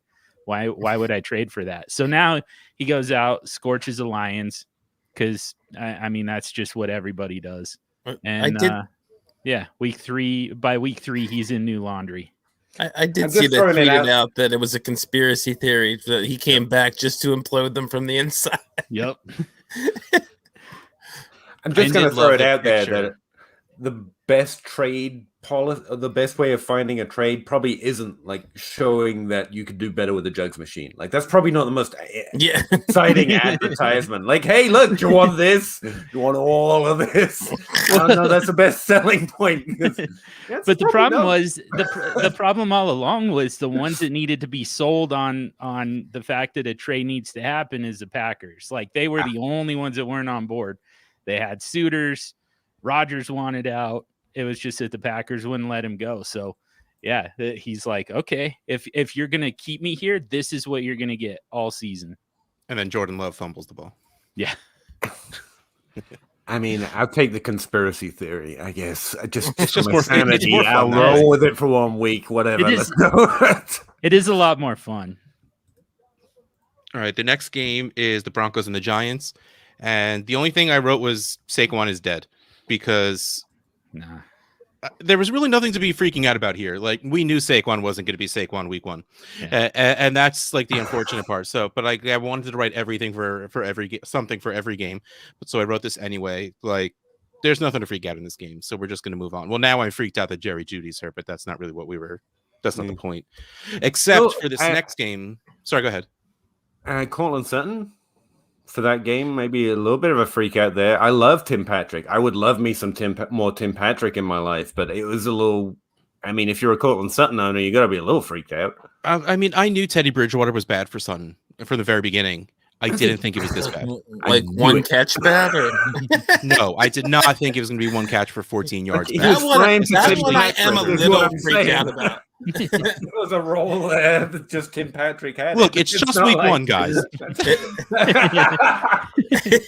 And that's the one I am freaked out about. It's either just week 1 or it's exactly what I thought. That's the policy. I guess I'm gonna be conspiracy theory guy because like this is just gonna be my the way that I've been talking myself out of every bad performance is as a better defense than people think. Like, I mean, and I actually feel that way about it. You actually have a very good secondary, so there is a decent chance that Sutton did just get shut down. Yeah, but I don't know, man. Like what? Tim Patrick didn't get shut down. He's Tim freaking Patrick, of course. I mean, yeah, that's the problem. Well, neither did Jerry Judy, but the person, they have Bradbury, right? Bradbury was probably shadowing on Sutton. In which case, just let me have this. Let me have this. No, just give me a narrative I can believe it, man. I want to believe. I'll take it. I got one. I mean, Bradbury was the guy that would shut down Thomas and Evans when he was in Carolina. So they did. New York did allow below average volume and passing. I mean, it's marginal, but they did last year. So maybe it's just a better defense than we thought too. Better defense than we thought. The next game is the Dolphins and the Patriots, and I literally wrote down, I got nothing. This game was meh. Those are both way better defenses than we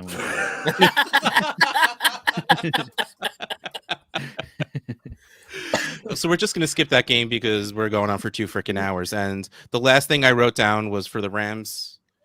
I wrote the Rams and the Browns. That's not the right team. The Rams and the Bears. That Darrell Henderson is the workhorse. I will say Sony Michel just got there like a week and a half ago, so I'm not sure this holds up. I would take that line if you want to put one. I don't think Sony Michel's that good. He's never been that good. I think the freak out he is actually played fairly well when he came back last year after the injury. I'm not saying he's a bad player because I don't even know what that is. Like these guys are all great NFL players. They're in the NFL. It's a pretty rare breed. I'm willing to say that. Players, yes. I don't think he's a threat to a large share or anything. But I mean, is Darrell Henderson that good? Apparently. Touche. I mean, go argue with the coaches? I don't know. I don't want to say it. All right. Well, that is. I think Darrell Henderson's a workload, and I think it will continue. I think it will continue to be below what we would have hoped for from. I've forgotten his name already. That's how replaceable running backs are. His name. Anyway, so it's below what we would have hoped for Cam Akers, but still the majority of the workload. I think that's going to keep up. So the freak out from that game should be, how long do we seriously have to wait for Justin Fields? This is stupid. Well, Nagy's bad, so I'm not even freaking out about that because it's just going to be the wrong decision. Yeah, probably. I mean, it should be this week, but it won't be. I'm really hoping it was someone said it in the Cool Kids Club, I think. I don't remember where, but it's like week 3, Nagy gets fired. They switch to Fields, call it a day. I mean, that's I don't understand why Nagy's even still there and Ryan Pace, but someone on Superflex Super Fridays pointed out that week 3 they get Cleveland. So week 1 they get Aaron Donald. Week 3, they get Myles Garrett and Jadeveon Clowney. So it's like those are good ones to stick Andy Dalton in there. Let him get beat up. Well, didn't we say that about like Miami last year and Tua, and then they put him in against Aaron Donald his first week anyway? Yeah. Was that who it was? Like it was one of the rookie quarterbacks. But I think it's also gonna happen. They're gonna let Andy Dalton die so Justin Fields can live. Exactly. I think the trend is most great quarterbacks or quarterbacks who are great for fantasy sat for at least a little while before they played. So I don't know I want to see them rush Fields either. And I've tried to get better at just calling coaches absolute idiots when they don't do what was best for my fantasy team. But I feel you, man. I want to see Justin Fields play. But maybe it is better. I don't know. Yeah. We'll know before it happens, probably, unless it happens in game, then you couldn't start him anyway. So we'll just wait and see. Well, we do have one listener question, but sorry, Beryl, we're not going to answer because I am freaking toast at this point. I am Ben Roethlisberger. I am washed. So that's the thing. I just deleted the question. So that's the end of our show sheet. So that's the end of our show. Thank you. Well, Mike's gone because John showed up, but thank you at Daddy's Home FF. Thank you, Superflex Dude. And thank you so much at PA Howdy, at Pa Howdy, I said it as every way I can. Thank you, Peter, for coming here and entertaining and informing us so much about fantasy football. Yeah, that upset me. Thank you. Appreciate it. Yeah, there you go.